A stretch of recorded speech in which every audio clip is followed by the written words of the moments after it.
Covid নিয়ে এখনই আতঙ্কিত হওয়ার মতো পরিস্থিতি তৈরি হয়নি বলে জানিয়েছেন ভারতের পশ্চিমবঙ্গ রাজ্যের মুখ্যমন্ত্রী মমতা ব্যানার্জি। সোমবার রাজ্য সরকারের সচিবালয় নবান্নে থেকে রাজ্যবাসীর উদ্দেশ্যে কথা বলেন তিনি।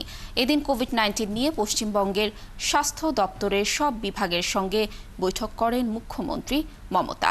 হাসপাতালগুলোতে আগাম প্রস্তুতি রাখার বিষয়ে আলোচনা হয় বৈঠকে।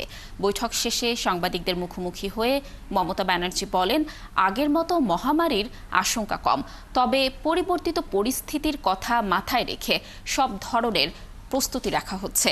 তবে অযথা আতঙ্কিত না হওয়ার বা আতঙ্ক না ছড়ানোর পরামর্শ দেন মুখ্যমন্ত্রী।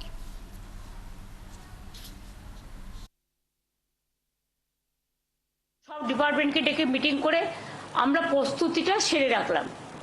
ফার্দার যদি হয়, আমরা আশা করছি ওই প্যান্ডামিক আর হবে না, কারণ WHO অলরেডি বলে দিয়েছে it is not pandemic, it is endemic, এরকম কিছু একটা শুনেছি। I may not be correct, please cross check. কিন্তু আমরা যেটা মনে করি যে সতর্ক আমাদের থাকতে হবে, কোনো প্যানিকই ক্রিয়েট করা নয়।